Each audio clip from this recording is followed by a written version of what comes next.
Para los que no me conocen, me llamo Susana y al hablar de depresión, abrí la puerta para hablar de salud mental. Y hoy, con el apoyo de Archive Experts, una empresa líder en transformación empresarial, queremos transformar la idea que se tiene de la salud mental, para así transformar vidas, quizás la tuya o la de alguien que amas. Este es un espacio donde a través de muchas voces vamos a visibilizar la realidad de la salud mental en este universo que nos une como humanidad y resignificar los momentos de oscuridad desde el universo que compone a cada uno de nosotros. Por eso, abro mi corazón y mi alma y les cuento mi historia con este acompañante llamado depresión. Invito a otros a contar su historia y junto a expertos les entregamos cuestionamientos y herramientas para acompañarlos a transitar su camino. Recuerden que cuando compartimos nuestra vulnerabilidad, cultivamos entendimiento y cosechamos conciencia. Bienvenidos a este viaje donde vamos a ir al fondo. Importante, este podcast tiene fines informativos y de divulgación. La información aquí presentada no sustituye en ningún caso una consulta, evaluación o tratamiento psicológico o psiquiátrico profesional. Si experimentas síntomas o necesitas apoyo en salud mental, te recomendamos enfáticamente buscar la atención de un profesional cualificado. Bueno, muy bien, bienvenidos nuevamente a este espacio donde vamos a tener un viaje al fondo, hoy con una invitada, una mujer que yo creo que siempre ha brillado con luz propia, pero que como muchos en algún momento de la vida dejó de brillar para ella misma, o por lo menos así lo sentía. Actriz, cantante y desde mis oídos creo que una de las voces más lindas que tiene Colombia, Mari Gómez. Linda, sí. Gracias por estar acá, por aceptar esta invitación y por tener el coraje y la valentía de poner en palabras mucho de lo que has vivido. Sí, no, Susi, mil gracias, de verdad. Primero por esas palabras tan lindas. Creo que hay una historia muy bonita, además de sororidad y de transformación en nuestra relación. Así es, así es. Esa es una historia, bueno, no sé si de repente la toquemos en medio de esta conversación, si no es una historia pero es bonita. Para después. Sí. Así es. Y segundo, bueno, estoy nerviosa. Loco. O sea, yo nunca, o sea, muy charro porque yo generalmente no me pongo muy nerviosa en este tipo de formatos o en entrevistas, pero siento que el tema del que estás hablando en este formato, en este podcast, en estas entrevistas es muy importante. Y es muy íntimo. Y es muy delicado. De acuerdo.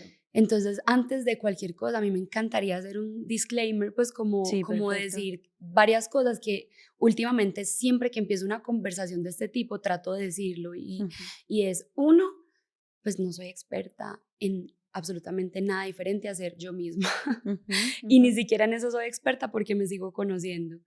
Y segundo, lo que yo digo hoy aquí es lo que pienso yo hoy aquí. A lo mejor en un mes, 2 meses, 1 año, 5 años, 10 años, no pienso lo mismo, no tengo la misma opinión, somos seres humanos en constante cambio, evolución, crecimiento, y como en las redes sociales todo se queda para siempre, pues me parece súper importante decir como, miren, esto es lo que pienso hoy, no necesariamente es lo que voy a pensar toda la vida. No, y al final lo que siempre le hemos dicho a las personas que están del otro lado es que este es un espacio seguro, no solamente en este caso para ti como invitada para contar tu historia, sino un espacio seguro para todos los que están escuchando, entendiendo además que esto no es un espacio terapéutico para nadie. Esto es un espacio en donde estamos compartiendo historias de vida, en donde estamos divulgando información que yo creo que al final puede estar al servicio de muchos, y siempre lo he dicho, si este espacio en pequeñas dosis puede hacer un cambio en alguien, ya el trabajo está hecho. Así es. Pero el trabajo lo hace cada uno en su casa, levantando la mano, yendo a terapia y buscando un profesional en caso tal de que lo necesite. Exacto. Que yo soy de las que digo que todos necesitamos ayuda y todos necesitamos ir de la mano de un profesional. Yo alguna vez dije, Mari, incluso creo que lo he dicho muchas veces a lo largo de esta conversación, y creo que la primera vez que salí a hablar de mi diagnóstico de depresión, cuando entendí que somos muy ligeros al hablar, y yo lo he sido y todos lo somos, dije como, es que las palabras tienen sentido y entendemos el significado que cargan detrás cuando se convierten en realidades propias. Exacto. ¿Cierto? Sí. Y cuando las atravesamos, cuando nos atraviesan. Exactamente.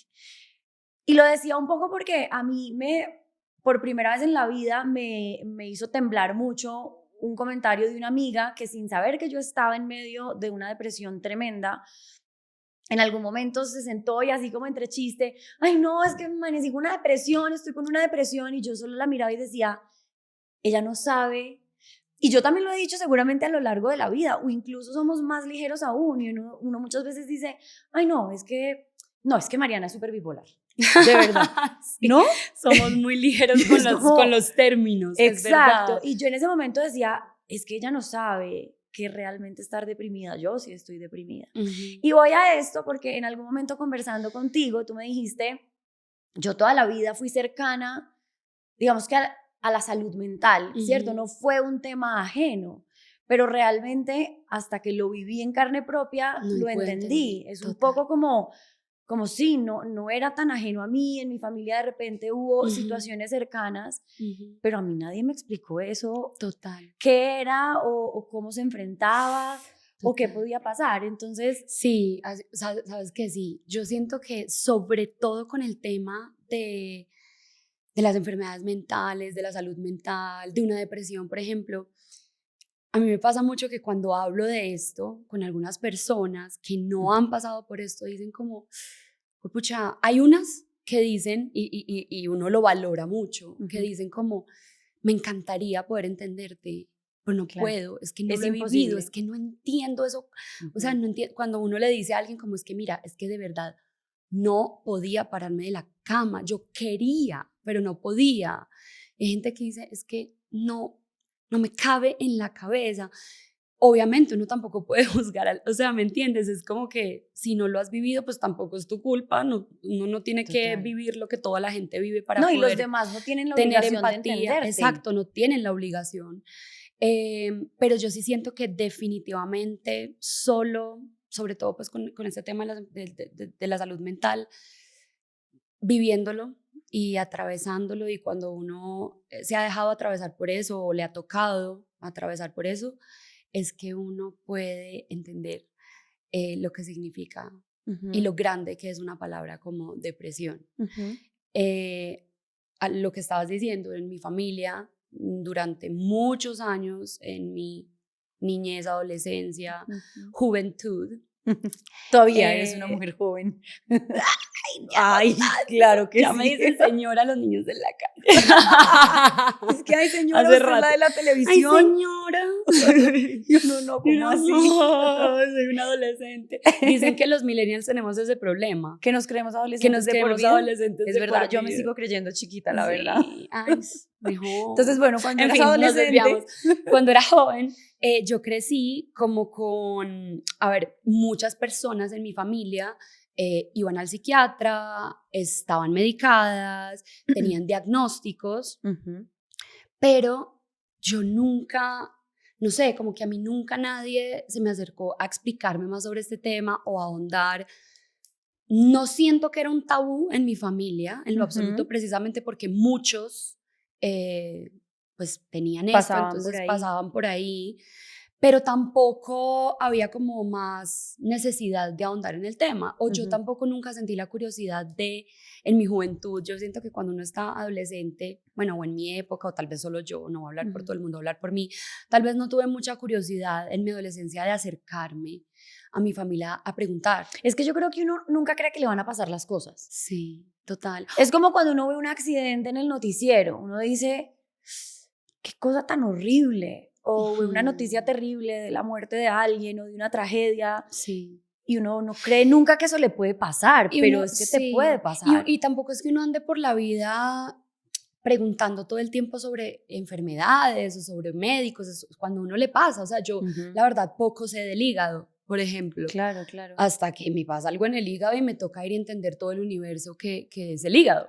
Claro, pero finalmente sí te preocupas por tu salud física, ejemplo, para no tener que ir a un médico. Entonces, al final es como que yo creo que creemos que nunca nos va a pasar nada en términos de salud mental, porque, y es que siempre lo he dicho, es un universo muy complicado de comprender porque son enfermedades intangibles. Sí. Exacto, es muy complicado, y que además yo siento que salud mental no se limita a enfermedad. porque son dos cosas muy diferentes. Yo siento que la salud mental es bienestar.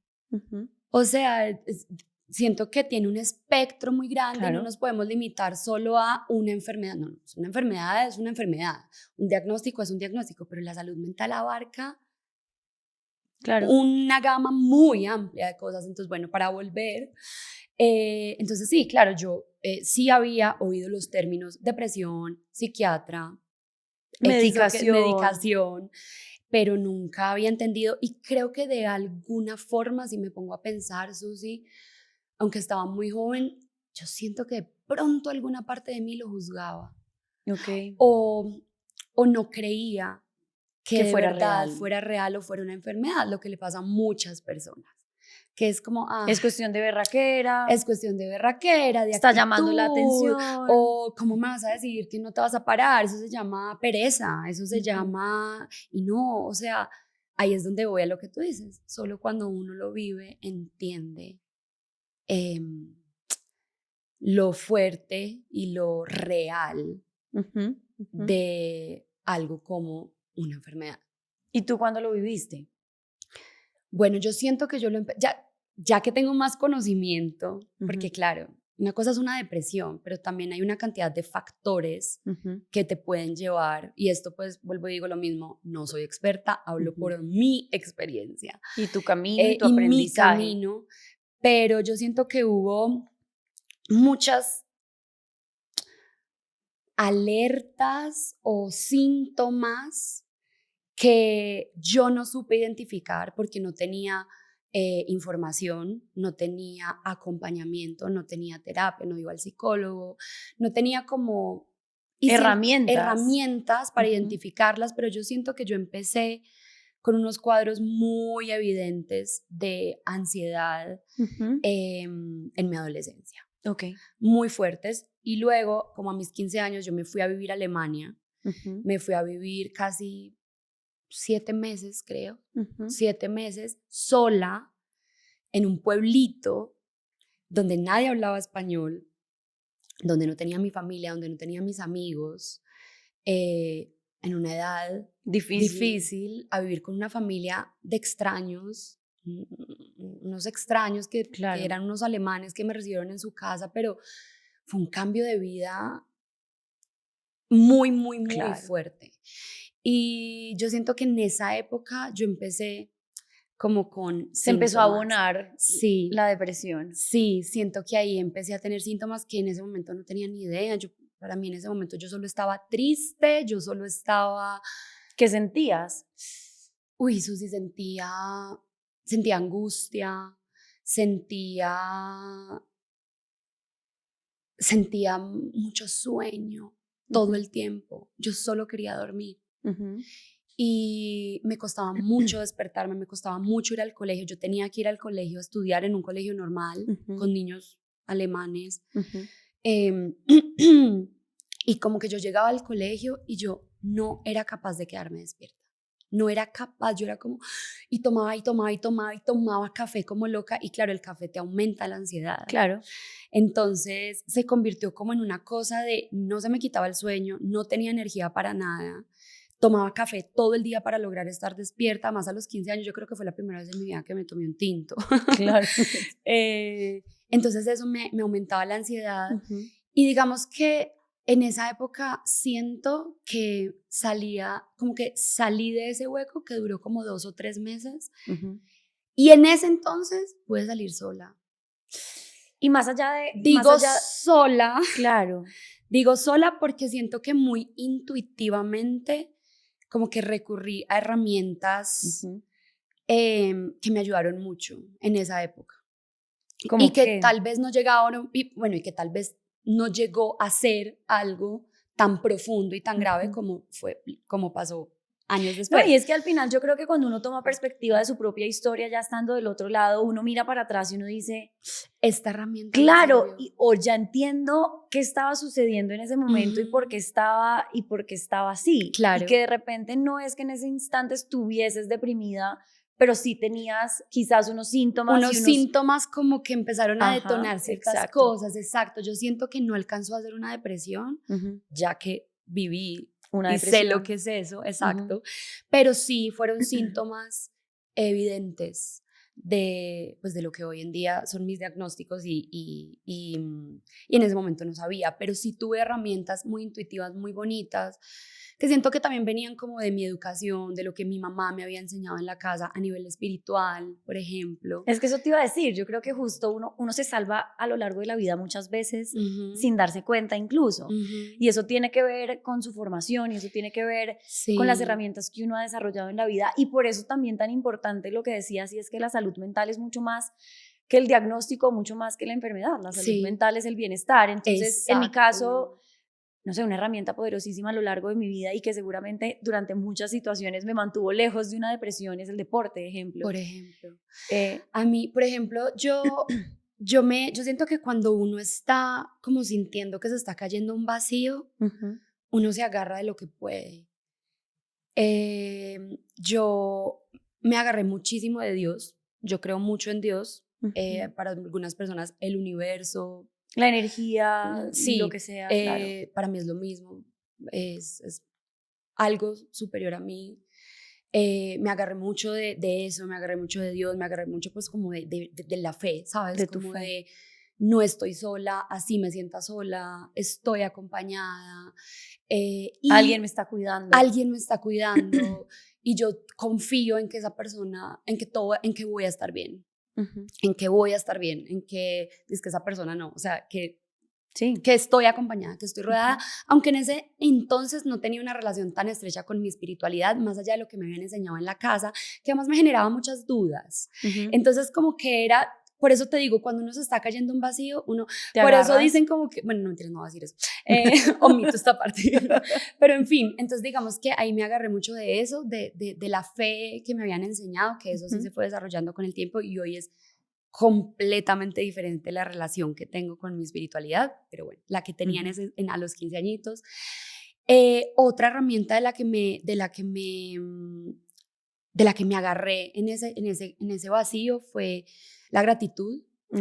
Como tratar de ver lo bueno de todo, o sea, si había un día que todo era malo, yo literalmente trataba de decir, bueno, algo, qué bueno hubo hoy. Entonces yo decía, ay, hoy cayó nieve y me encontré un copo de nieve divino, precioso, perfecto, y le tomé una foto y es impresionante lo divino que es, y como que me agarraba de eso, era como wow, o sea, qué día. Entonces trataba como de transformarlo mucho, como toda la tristeza, la soledad en gratitud. Y la otra herramienta que hoy en día es muy famosa, en esa época no se llamaba así, hoy en día le decimos journaling. En esa época era escribir un diario. Sí, escribir un diario. ¿Tienes ese diario? ¿Cómo? ¿Tienes ese diario? Tengo ese diario. Y empecé a escribir todos los días. Todos los días, por la mañana, por la noche. Es un cuaderno así enorme y empecé a escribir y a escribir y a escribir y a escribir y a escribir y a escribir, y yo siento que eso fue de lo que más me ayudó como a empezar a salir. Mari, ¿alguna vez has vuelto a leer ese diario? ¿Has vuelto a ese lugar a leer? Hace unos años, es que estamos hablando, Susi, de que esto fue hace más de 15 años. Pero uno a veces dice como, ese pero diario. Sí, yo creo que en mis 20s, en algún momento volví a leer, tengo que volver a buscarlo. Porque es como reencontrarse con otra versión de uno. A mí a veces me pasa que leo incluso, yo por ejemplo, en mi hospitalización, escribí mucho. Y hoy, pues no han pasado 15 años, ¿no? Han pasado un año largo y a veces vuelvo y digo como, wow, ¿cómo estaba ahí? ¿Qué tal? O sea, es como estar leyendo es como, ¿esto lo escribí yo? Es muy loco. Y es muy bonito también, porque ahí es donde nos damos cuenta que estamos creciendo. Que a mí la palabra creciendo, la verdad, como que no me gusta mucho, pero no he podido encontrar otra palabra. Porque para mí crecer es hacia arriba o hacia el frente, y generalmente te pone como en un lugar o en una posición de estoy más arriba o estoy más adelante. ¿Que quién? Entonces cuando la gente habla de crecimiento personal, yo siento que te puede jugar una pasada a tu ego. Como yo estoy creciendo, entonces yo soy mejor que tú. Yo soy mejor.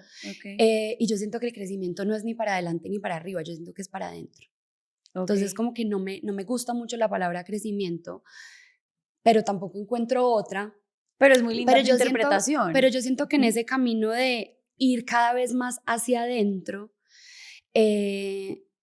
nos encontramos con versiones anteriores de nosotros, y ahí es donde decimos, todo lo que estoy haciendo, toda la energía, el tiempo que estoy invirtiendo en mí, se ve, porque eso sí te aseguro que aunque todos los seres humanos estamos en crecimiento y en evolución, hay muchas personas que se rehúsan al cambio y que posiblemente leen algo que escribieron hace 10 años y siguen pensando exactamente igual. Y por eso es que el disclaimer del principio a mí me parece tan importante, porque yo casi nunca pienso lo mismo que pensaba antes, o sea, siempre voy aprendiendo cosas nuevas, vivenciando cosas nuevas, porque es lo que decíamos al principio. Una cosa es tener información sobre algo, otra cosa es vivirlo y dejarse atravesar por eso. Bueno, entonces estabas en Alemania, saliste en Alemania, salí de esa tristeza, no alcanzó a ser exacto, no fue una depresión, viéndolo para la depresión atrás. Te coqueteó en ese momento. La depresión me coqueteó. Exactamente, también me empezaron a coquetear trastornos alimenticios por primera vez en mi vida, que también ha sido un camino muy largo, en lo que pues la verdad no quisiera ahondar mucho porque siento que ese sí que es un tema delicado y que genera muchos triggers, genera como muchos detonantes para muchos. Pero digamos que también empecé ahí a coquetear con los trastornos, atravesar un TCA sin decirle a nadie, nunca lo hablé con nadie hasta muchos años después. Y digamos que bueno, ya, como ese fue el primer episodio donde la depresión y la salud mental empezó a... Pero yo no sabía qué era lo que me estaba pasando. Literalmente para mí estaba era triste, un episodio estaba más de la vida, comiendo mucho, bueno. Bueno, esa fue la primera vez. Y llegaste, esto fue cuando tenías 15 años. 15 años. Llegaste y durante un tiempo un poco te desconectaste de pensar que había, digamos que algún tema de salud mental. Exacto, de pensar. Exacto, porque claro, volví a la normalidad, al día a día, y sí hubo cosas que siguieron manifestándose en mi vida, pero de pronto de una forma más camuflada en personalidad.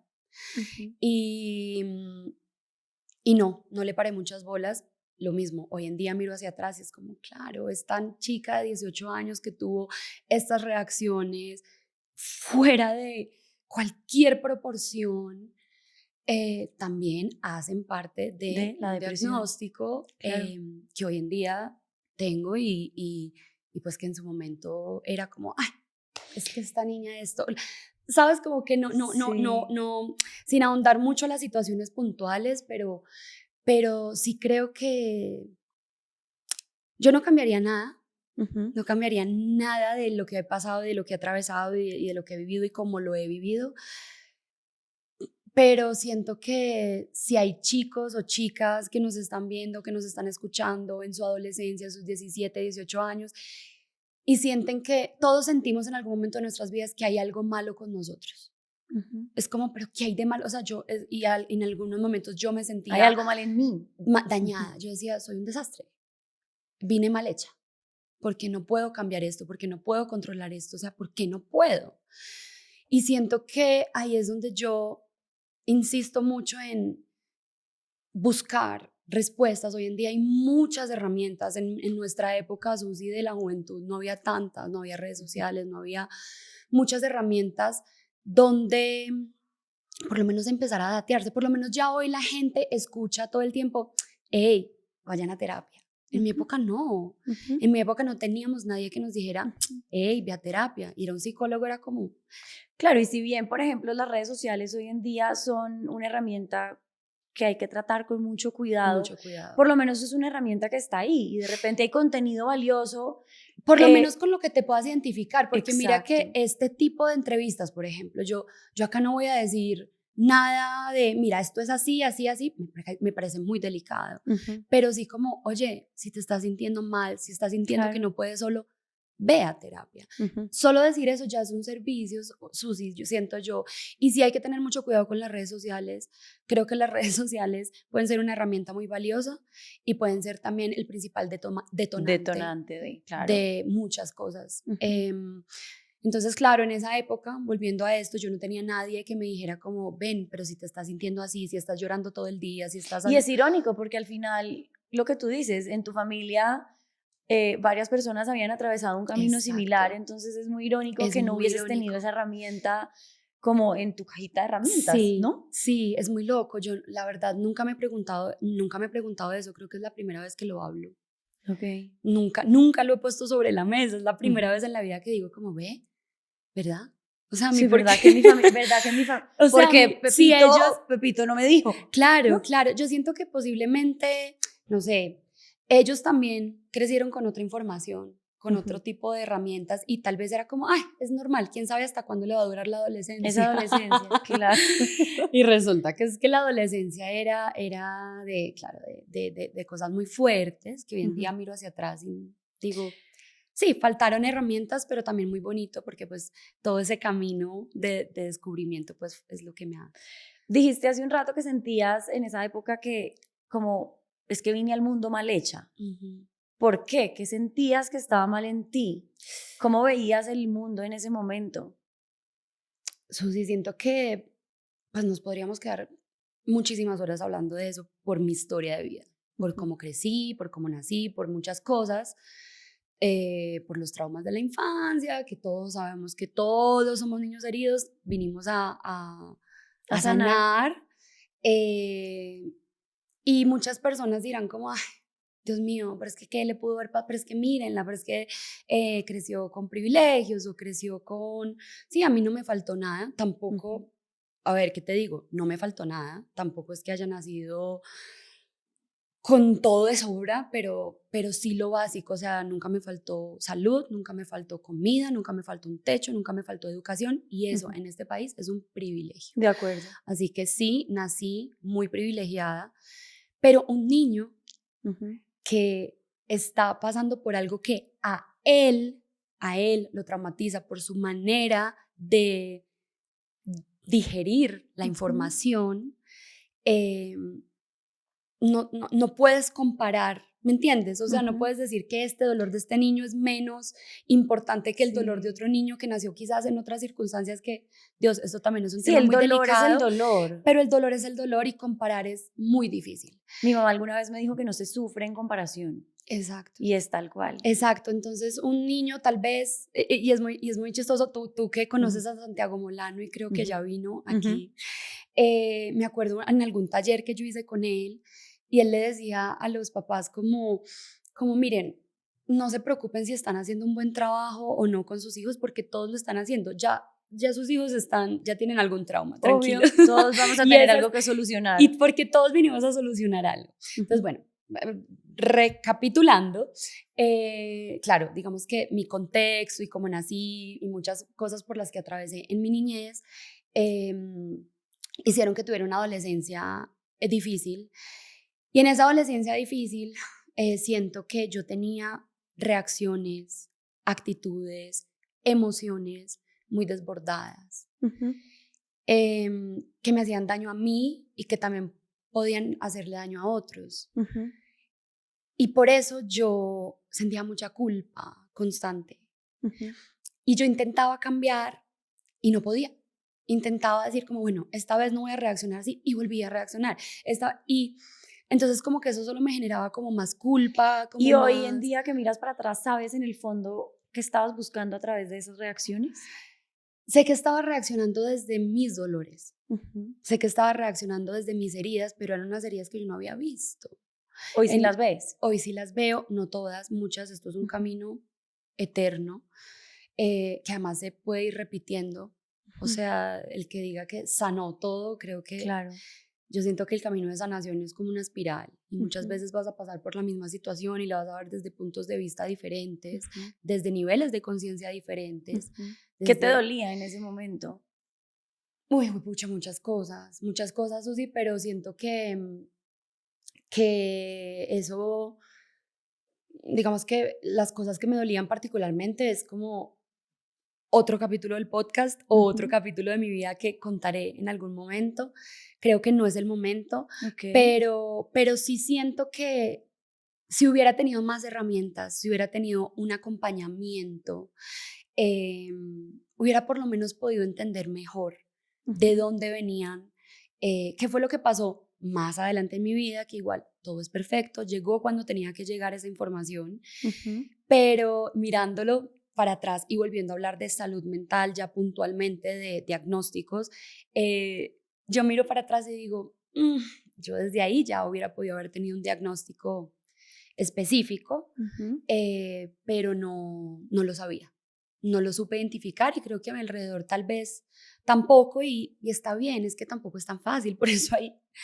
No, o sea, por eso es un tema de profesionales. Al final, lo que siempre he dicho yo es que ir al fondo y encontrarse con uno mismo y con sus heridas requiere de una enorme valentía. Ser vulnerable es ser absolutamente fuerte, a diferencia de lo que la gente cree, porque la vulnerabilidad se cree como debilidad y no lo es. Así es. Entonces, ahorita hace un segundo dijiste como, bueno, todo pasó en el momento en el que tenía que pasar y todo fue perfecto. Entonces, en ese momento Mariana se sentía supremamente culpable desde cómo reaccionaba, cómo actuaba, y esa culpabilidad lo único que hace es pesar. Yo digo que la culpa no funciona para nada, porque te deja estancado en un mismo lugar. Mi ¿cierto? guía, yo tengo una guía espiritual hace unos años, hace ya varios años, que pues es como mi maestra en esta vida, y ella dice algo muy bonito. Ella dice, el alma no conoce la culpa.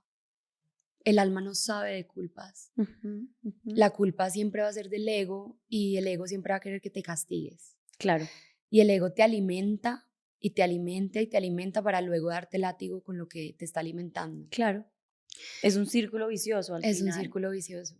Y qué lindo. Y cuando yo entendí que el alma no sabe de culpas, pude soltar mucha carga, pude soltar, pude entender que uno hace lo mejor que puede con las herramientas que tiene. Y que al final estabas atravesando por algo que excedía de tu voluntad, que eso es lo otro. Yo creo que gran parte de este camino, en el caso de nosotras, con un diagnóstico de depresión, el hecho de entender que hay algo que es mucho más grande que uno mismo te libera de un peso enorme. Así es. Pero entonces, volviendo a la historia, ¿cuándo fue el momento? Porque dices, como, todo pasó en el momento en el que tenía que pasar. ¿Cuándo pasó? ¿Cuándo lo viste? Pues, ¿cuándo levantaste la mano? Mira, te voy a hacer un resumen rápido como de mi historia a través de esto. Porque, de tu viaje al fondo. Exacto, como de mi viaje, porque es un viaje que sigo explorando, que sigo caminando. Lo que decía ahorita, desde puntos de vista diferentes, información diferente. Pero bueno, Alemania, luego... digamos que mi familia pasó por una situación económica muy complicada, donde literalmente era como, ¿cómo vamos a mercar? Y yo tenía este sueño de ir a estudiar teatro musical a Estados Unidos, y realmente para mi familia era impensable, era como si tú estás pensando con qué vamos a mercar, pues no. Entonces no podemos ir a Nueva York a estudiar. No podemos ir a Nueva York a estudiar. Pero entonces yo soy terca, y eso es una virtud y un defecto. Pero en el lado de la virtud, esa terquedad me hizo arreglármelas, trabajar, ahorrar. Canté durante mucho tiempo en todas las situaciones en las que me pudieran contratar. Ahorré mucho, me presenté a 2 becas, a 2 academias, me gané 2 becas en una academia y me fui para Nueva York con mis ahorros para vivir por 6 meses. Con una mentalidad muy ingenua, muy inocente. Yo siento que yo más o menos como que empecé a ser mayor de edad como a los 25. Yo siento que antes de los 25, que además es muy... Pues si algún experto en el tema me está oyendo y me quiere corregir, por favor comenten, pero tengo entendido que el lóbulo prefrontal en las mujeres se termina de desarrollar a los 25 años. Y básicamente ese es el que maneja mucha parte de las decisiones, la actitud, una cantidad de cosas que yo no sé, pero bueno, investiguemos y ahí se los dejo. Pero bueno, yo a los 20 años que me fui, siento que todavía era una niña, siento que todavía era muy inocente, siento que todavía era muy ingenua. ¿Siempre habías vivido con tu familia? Siempre había vivido con mi familia. Bueno, en Alemania, que también, bueno. Digamos que ya me había ido algunas veces por la misma terquedad, porque lo mismo, o sea, cuando Alemania estábamos pasando por el mismo episodio económico, era como, pero ¿cómo se va a ir para Alemania? Lo logramos, una familia que no nos cobraba, otra familia que nos ayudó con tiquetes, o sea, ayuda y me pude ir. Pero bueno, el tema es que me fui para Nueva York, yo diciendo, bueno, nada, entonces yo llego, como ya me había ganado una beca por talento, porque eran 2 becas, una por necesidad, como de demostrar que no tenía los recursos, y otra por talento. Y como me había ganado la beca por talento, yo dije como, bueno, pues la voy a romper. Entonces yo dije, bueno, de ahí me voy a Broadway. A Hollywood, literal. Entonces yo dije como, bueno. Pero esa ingenuidad es linda, Mari, porque, mira, si tú no hubieses tenido esa ingenuidad de no me hubiera ido. Tengo el talento y yo sé que voy a llegar y como me gané la beca, ahora el siguiente paso es que me contratan en Broadway. Exacto. Seguramente no te hubieras ido. Exacto. Total. Al final eso es lo que estaba alimentando ese sueño y esas ganas de estar ahí. Yo siento que nunca se debe dejar la ingenuidad de soñar. ¿Sabes? Como, y la ingenuidad no es mala, es lo que tú dices. La ingenuidad puede ser muy bonita. O sea, al final, sin esa parte de la historia no estarías acá. Estaría aquí, exacto. Y no serías quien eres hoy. Entonces, a esa ingenuidad se es le lindo debe verlo mucho. Y como enternecerse un poco por lo ingenuo que uno fue, pero también agradecerle a esa Mariana. Agradecerle a esa Mariana soñadora. Claro. Madre, esa Mariana soñadora, yo no sé de dónde sacaba tanta fe. Okay. O sea, yo digo, pero ¿de dónde? O sea, como ella de verdad creía que iba a Broadway. Además, durante muchos años de mi vida yo fui muy insegura, Susi, muy insegura, pero a niveles muy altos. Entonces yo no sé de dónde yo lograba sacar esa seguridad de lo voy a lograr. No sé, no me explico, yo siento que es una fuerza superior. Es muy loco, es muy loco, pero bueno. Entonces yo dije, me voy a Nueva York, listo, me voy con plata para vivir 6 meses. Después en 6 meses yo consigo trabajo, algo me invento, cuido bebés, hago de mesera, yo no sé, mientras estudio para poderme sostener en Nueva York, hasta que ya pueda empezar a hacer audiciones para cantar. Bueno, básicamente yo me fui y me despedí de todo el mundo como, chao, me voy a triunfar. ¿Tu sueño siempre fue la música por encima de la actuación? Mi sueño siempre fue lo que hago. O sea, yo vivo mi sueño. Actuar y cantar. Hacer musicales en teatro, televisión, series, cine, el formato que sea, pero tener la posibilidad de actuar y cantar. Y por eso me fui a estudiar teatro musical, como para formarme en eso. Entonces, yo me fui con unas expectativas muy altas. Siento que también me fui con una presión muy grande en mis hombros. No voy a ahondar en eso, pero había presión. No sé, me imagino que sin esa intención. Por eso te digo, muchas veces nosotros somos las conclusiones a las que llegamos, no necesariamente, yo te puedo estar diciendo algo desde un lugar de amor, pero puede que tú lo tomes desde una responsabilidad. Es la interpretación que nosotros le damos a las cosas. Y yo me fui con una interpretación, o mi cabeza lo sintió como presión. Mucha presión, y me fui con mucha presión en mis hombros de esta es mi única oportunidad. Tengo que lograrlo. Y cuando llegué a Nueva York, que además yo no conocía Nueva York, pues había ido una vez a hacer la audición, porque también una amiga, es que Dios mío, he tenido unos ángeles en esta vida hermosos, pero bueno, yo me voy. No importa, pero volvemos. Vuelvo, entonces vuelvo, estoy ahí y me enfrento desde el primer día. Desde el primer día me empiezo a enfrentar con una ciudad que va a una velocidad que yo no conocía, a una falta de empatía de cierta forma, donde todo el mundo está en lo suyo y a nadie le importa nada más.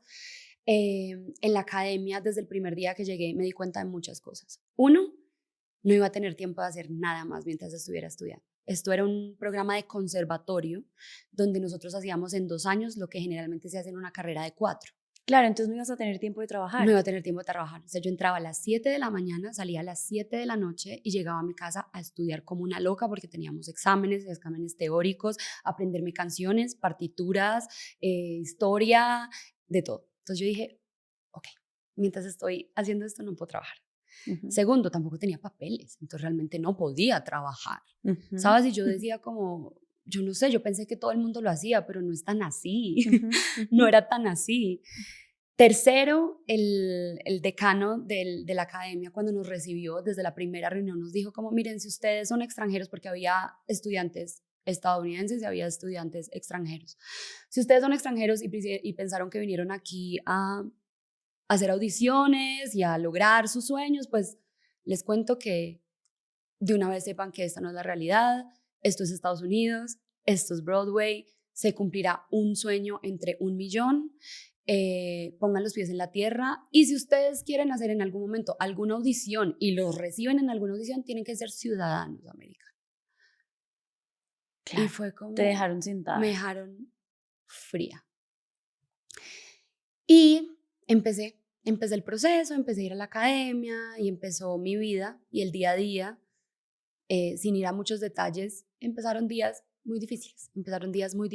Días donde me estrellé con una realidad muy fuerte, días donde tuve mucha ansiedad, que ahora lo entiendo. En ese momento yo no sabía ponerle nombre a lo que yo estaba sintiendo. Mucha ansiedad, ahogo, me faltaba la respiración, no podía dormir bien, me preocupaba todo el tiempo, mi cabeza sobrepensaba 24/7, yo no podía parar la mente, yo era como, ¿cómo apago la mente? O sea, ¿cómo hago? Entonces la única forma de apagar la mente era dormir. Y ya empezaron a pasar meses para hacer la historia pues un poco menos larga. Y eso fue como creciendo. Mi psiquiatra un tiempo después me dijo que era como si fuera un caballito que le iban poniendo como peso. Y hasta que un día ese caballito se cayó. ¿Qué pasó ese día? Digamos que ya llegó un punto donde yo ya empecé a sentir que yo no tenía energía vital. O sea, yo no tenía energía y yo no sabía cómo decirle a eso. Es que, Susi, es increíble que yo ni siquiera era capaz de ligar lo que me estaba pasando con que era salud mental, con que era algo de pedir ayuda. No, para mí todo era mi culpa. ¿Sabes? Como que para mí todo era mi culpa. Entonces yo no tenía energía y es como, claro, es que perezosa, dormilona. Ahí estoy yo pintada, soy demasiado dormilona. Entonces yo iba a clases y yo era así, yo no podía, lo mismo que me pasaba en Alemania, pero esta vez mucho más grande. Yo no podía quedarme despierta en las clases, no era capaz. O sea, no era capaz y era así, era como, Mariana, por favor, lo mismo, tome café, la ansiedad para arriba, angustia, ataques de pánico que en ese momento yo no sabía reconocer como ataques de pánico. Entonces yo me iba a mi casa, lloraba, me ahogaba y yo decía, ¿qué hago? Me voy a morir, pero no quiero llamar a mi familia. Yo a mi familia no le decía nada, no los quería preocupar. Yo estaba sola en Nueva York y pues no quería que ellos dijeran, pues como que pueden hacer por mí. Porque además te habías ido con una maleta llena de presión, de que lo tenías que lograr. Y me había ido con una maleta, me había ido como... Es que yo creo que los tienes que uno se carga en la vida pesan un montón. Muchísimo. Uno no tiene que nada. Nada. Y uno no le debe nada a nadie. Uno no tiene que demostrarle nada a nadie. Exacto. Uno puede cambiar de opinión. Uno puede cambiar de sueños. Uno puede cambiar de metas. No tienes que lograrlo. Y uno tienes que poder. Y uno se debe permitir el fracaso. ¿Y en ese momento te lo permitiste? En ese específico momento, no. Okay. En ese momento yo estaba muy perdida, muy nublada, no tenía claridad de nada. ¿Y terminaste de estudiar? No, okay. No pude graduarme al final, me faltaron unos meses, pero digamos que pasaron muchas cosas entre meses y entre cosas, pero digamos que para hacer la historia larga corta, ya llegó un momento donde yo iba a una clase de baile y yo no era capaz de hacer esto. O sea, era como, y me dan ganas de llorar. Entonces yo entraba y la profesora empezaba a calentar y me iba para el baño y empezaba a llorar. Y yo decía, es que no puedo. Y ya llegó el día donde ya no fui capaz de pararme a estudiar. La academia era muy exigente con la asistencia. Era como que tú no podías faltar. O sea, tenías que estar incapacitado, hospitalizado, o sea, una razón de peso. Y yo sabía eso, entonces yo hacía mi mayor esfuerzo todos los días para ir. Hasta que llegó un día donde yo dije, no soy capaz, no me puedo parar de esta cama. Ahí ya mi familia empezó a conocer un poco lo que me estaba pasando. Y bueno, me voy a saltar una parte que no hay necesidad de contar. El tema es que ya al final, una tía, mi mamá, o sea, tenía personas muy cercanas que eran como, Mari, tú tienes que ir al psiquiatra. Ahí sí. Tú tienes que ir al psiquiatra. No estás bien. Tú no estás bien, necesitas ayuda, déjate ayudar. Y yo, no, es que yo puedo sola. Yo no necesito ir a ningún psiquiatra. ¿Por qué? Porque en mi cabeza estaba esa falsa idea de que eso era para débiles, ¿sabes? Y yo decía, no, yo soy fuerte, yo puedo. Y rezaba, y rezaba, y rezaba. Y yo, Dios mío, por favor, ayúdame a parar mañana de la cama, te prometo lo que quieras, por favor, ayúdame, yo me quiero parar, yo quiero estudiar, yo quiero ser capaz. Y al otro día me despertaba y no era capaz. Sí, al final esas herramientas que en algún momento te habían rescatado porque no estabas en ese mismo lugar, pues ya no eran suficientes. Ya no ni eran la suficientes. Fe era suficiente. Ya no. Ni el journaling es que ya ni era siquiera suficiente. podía escribir. O sea, ya era como, ya no tenía fuerzas para nada. Y ahí es donde las personas que no han atravesado esto dicen, no me explico, no entiendo. Y las que sí han pasado por eso es como, yo sé de lo que estás hablando. Entonces me parece súper bonito contar esto acá porque siento que es muy importante para las personas que lo estén atravesando, darse cuenta que es momento de pedir ayuda.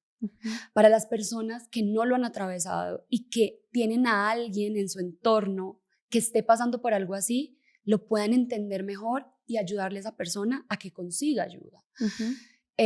Porque no es fácil cuando uno no lo ha vivido. Yo misma tenía esa idea. ¿Y cuándo aceptaste la ayuda? No, cuando ya no había otra opción. Cuando ya no había otra opción, eso sí, llegó un momento donde mi única opción fue apagar el celular, desconectarme. Estando allá. Desde la inconsciencia que pues representaba la enfermedad por la que estaba pasando. Y dormir. Y dormir, y dormir, y dormir. Yo sentía que me quería morir. ¿En algún momento intentaste hacerte daño? No intenté. Siento que yo quería era como que yo quería que me pasara como algo espontáneo. ¿Sabes? Como, ay, le pasó esto. Pero sí pensabas que la muerte era una solución. Sí, pensaba. Creo que llegué a pensar que era la única solución. Creo que llegué a pensar que que yo ya no tenía que yo ya no tenía arreglo y que mi vida no tenía arreglo y que no había forma de que yo saliera de ese hueco, que no había forma. Un día me dormí y no me di cuenta de nada hasta 3 días después. Wow. Que prendí el celular y yo ni siquiera sabía qué día era, qué horas eran. Llamé a mi mamá estaba desesperada. Claro. Desesperada, buscándome, no sabía cómo contactarme, no sabía con quién contactarme. Mis amigas de la universidad no sabían nada de mí, tampoco sabían dónde vivía. Porque yo vivía como en un, ¿cómo se dice eso? Eran como cuarticos, o sea, yo no vivía en un apartamento, sino que era un edificio que alquilaba cuarticos y uno como una especie de pensión. Como una pensión. Entonces uno compartía un baño con todo el piso, unas duchas con todo el piso y una cocina con todo el piso y no se permitían visitas. Ya. Entonces mis amigas nunca habían ido a visitarme, no sabían dónde vivía. Mi mamá no tenía como conocidos allá que me pudieran ir a buscar, entonces mi mamá no tenía visa. No podía viajar, no, si entonces no podía viajar ahí, a buscarme, claro. Entonces llevaban como 2 días solucionando quién podía viajar a Nueva York a buscarme. Dios mío, o sea, yo hablo de esto y yo digo, pucha, qué dolor, o sea, qué dolor para mi familia, para mi mamá, pero claro, yo no me culpo, porque sé que no lo estaba haciendo consciente, no lo estaba haciendo de gusto, no lo estaba haciendo, ni siquiera me di cuenta de lo que estaba haciendo. Cuando pude hablar con mi mamá, era por la mañana, creo, y mi mamá me dijo como, ya te compramos un tiquete, te devuelves para Colombia, sea como sea hoy. El vuelo es a la medianoche, te vienes o voy a buscarte. Como sea. Y yo, mami, yo puedo, te lo juro que yo puedo, por favor confía en mí, me voy a dar una última oportunidad, yo sé que yo puedo. Me paré de la cama, me vestí y me fui a Central Park a caminar, como a también como a respirar y a rezar y a decir como, Dios mío, por favor, ayúdame, yo no me puedo devolver. O sea, es la única plata que tenía para estudiar. Mi familia también me ayudó con lo que, porque las becas igual había unos porcentajes y ese porcentaje que quedaba era la plata que tenía mi familia para mi educación y se fue completa ahí. Yo no tenía plan B. Yo decía, Dios mío, es que yo no me puedo devolver. O sea, si yo me devuelvo, se acaba todo. O sea, ¿qué voy a hacer con mi vida? Tenía 20 años. Que eso es uno además también de las miradas que la depresión le da a uno. Y es que no hay posibilidad de futuro, no existe. Y es falso, pero cuando uno no tiene herramientas de crecimiento personal, espirituales, terapia, acompañamiento, y a eso le sumas una depresión ya como enfermedad, es como si te pusieran 500 velos encima claro. Y tú no puedes ver nada. Entonces me fui a Central Park a decir, yo puedo, yo no me puedo devolver, yo no puedo fracasar en esto. Me senté en una piedra y yo no sé cuántas horas pasaron, Susi, y me desperté. O sea, yo no me di cuenta y me había quedado dormida en una roca en Central Park. Y yo me desperté, ya era oscuro, yo no sabía qué horas eran. Estábamos en invierno, entonces eran como las 7 de la noche, 6, pero ya estaba muy oscuro. Y yo me desperté y yo dije, ok, no puedo. No puedo. Me fui a mi pensión, ¿cómo se dice eso? Sí. A mi cuarto. A mi cuarto. Llamé a 2 amigas, les dije que me ayudaran a empacar porque no era capaz. Me ayudaron a empacar una maleta, me metí a la ducha, me montaron en un taxi, me fui para el aeropuerto y llegué a Colombia. No, es que ni me acuerdo, Susana. O sea, no me acuerdo. Llegué muy mal y ahí empecé mi proceso psiquiátrico. Por fin pude aceptar, después de mucho tiempo, que era una enfermedad, porque yo no lo aceptaba. Yo solo me culpaba, pensaba que era mi culpa y que yo era una perezosa. Y que estabas mal hecha. Que estaba mal hecha, que no merecía ni siquiera todas las bendiciones que me había dado la vida. Era como, no me merezco nada. Di con un psiquiatra que le agradezco profundamente, estuve con él muchísimos años. Y él fue el que me explicó mucho de la depresión, de cómo funciona desde la parte técnica, desde mira, es que este es el cerebro, es que aquí pasa esto, es que aquí pasa esto, es que él me dijo como mira, si se enferma cualquier órgano del cuerpo, ¿por qué no se puede enfermar el cerebro? Claro. Y yo siempre he sido muy holística, como que a mí no me gusta mucho tomar pastillas para el dolor, yo prefiero usar aceites esenciales, reiki, acupuntura, ¿sabes? Entonces yo le decía eso, pero ¿por qué no puedo recurrir a estas herramientas que son las que me han servido a mí para los otros? Por ejemplo, tú me dices, cuando te duele la cabeza, ¿qué te tomas? Y yo le digo, respiro, medito, me echo aceites esenciales, cristales, y me decía, bueno, válido. Si tú te accidentas hoy en un carro y te atraviesa un vidrio por completo, el estómago, no sé, aquí, y estás sangrando y te estás desangrando, ¿tú qué haces? ¿Vas a urgencias? ¿O te pones Entonces yo dije, ok, me dijo, para esto las es una crisis, para las crisis, la medicina occidental, sí. O sea, como que listo, tú crees mucho en la medicina oriental, válido, cada quien con sus creencias, en lo que quiera creer. Él me decía, yo no te voy a juzgar y soy médico de la ciencia, pero si tú crees en eso y te funciona y te sirve, me encanta. Claro, pero es que esto es algo que tiene tu vida en peligro. Crisis. Esto es una crisis, esto es como si tú tuvieras que ir a una clínica después de un accidente muy grave. Y esto es lo que te va a ayudar a salir de esa crisis, déjate ayudar.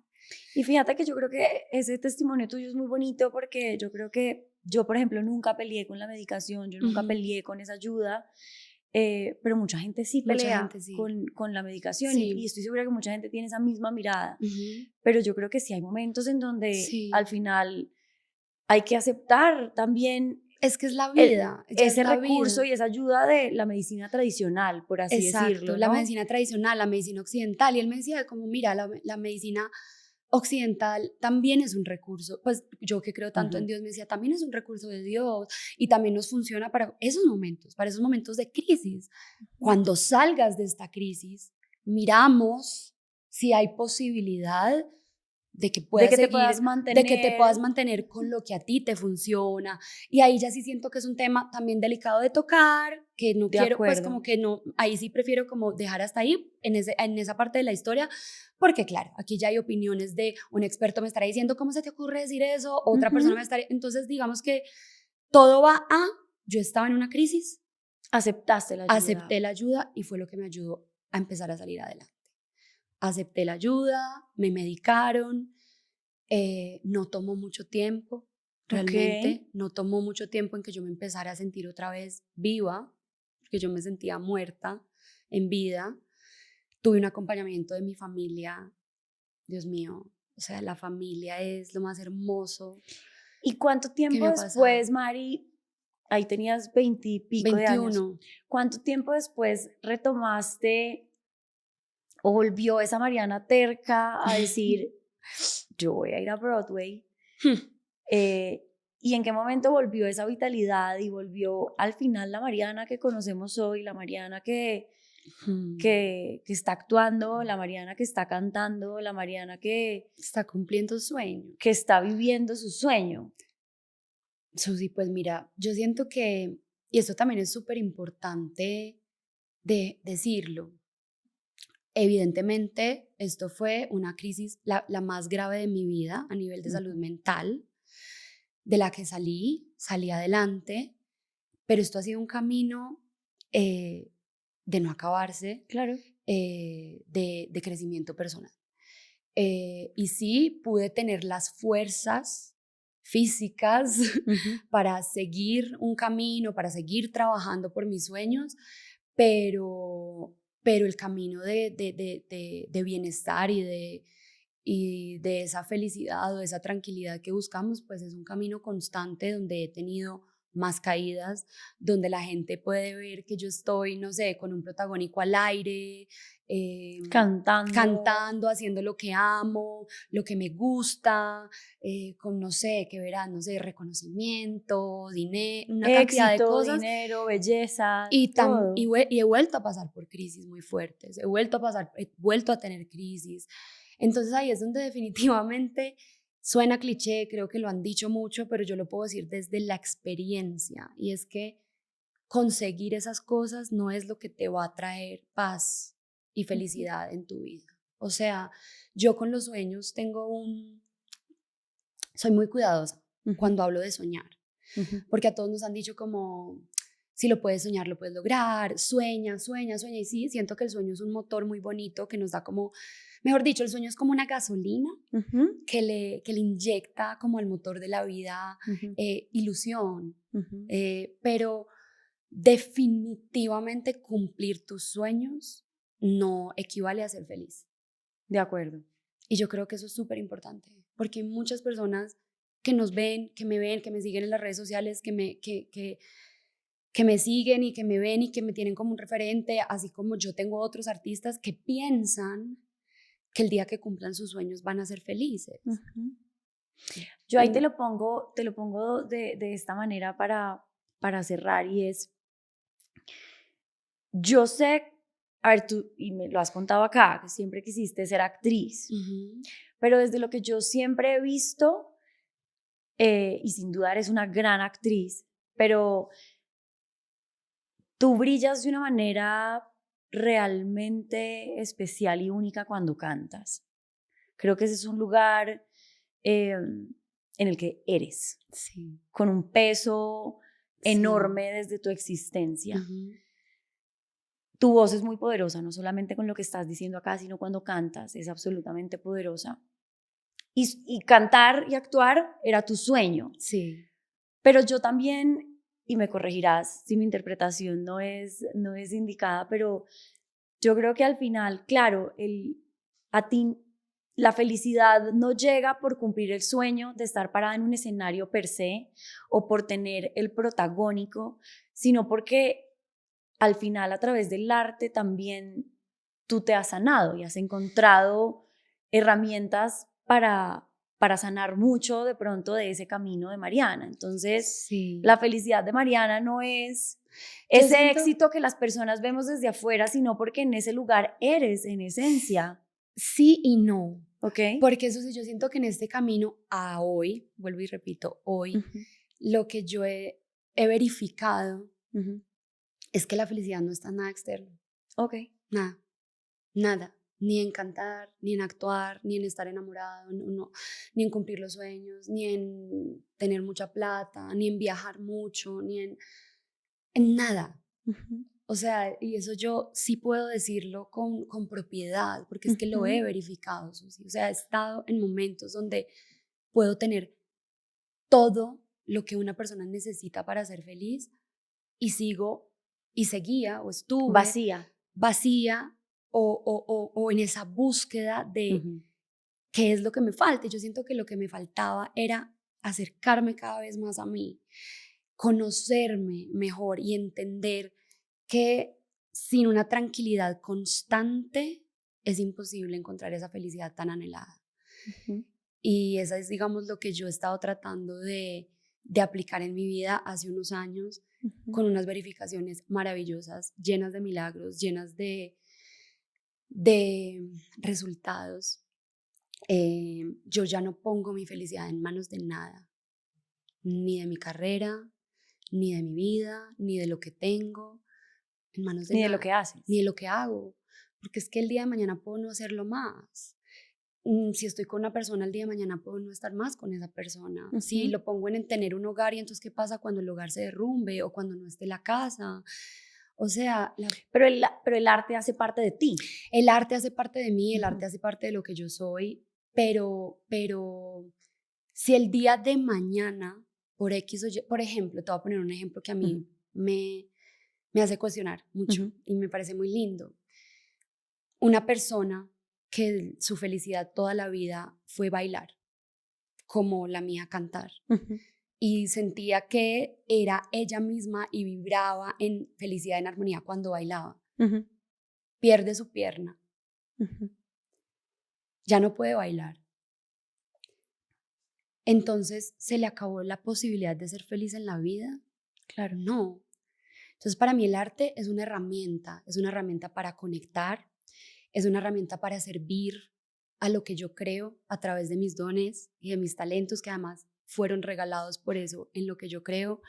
Es una herramienta para hacer catarsis, para transformarme, para transformar.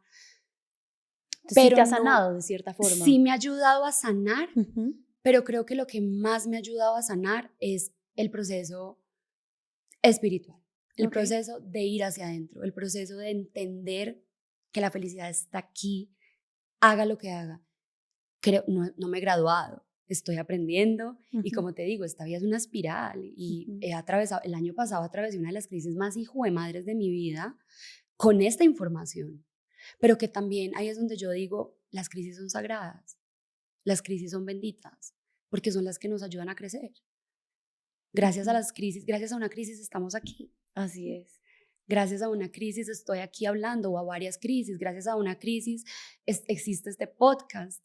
Gracias a una crisis estamos hablándole a personas con conocimiento de causa. Gracias a una crisis estoy escribiendo algo muy grande que estoy escribiendo que también se ha convertido en un proyecto de vida. Entonces es como, yo siento que al final no le tengamos miedo a las crisis. No le tengamos miedo a ir al fondo. No le tengamos miedo a ir al fondo, exactamente. Porque de ahí, cuando uno llega al fondo, lo único que queda es volver a subir. Así es. Mari, muchas gracias a ti, por tu voz nuevamente, por tu este historia, espacio. Por estar aquí. A ti, gracias. por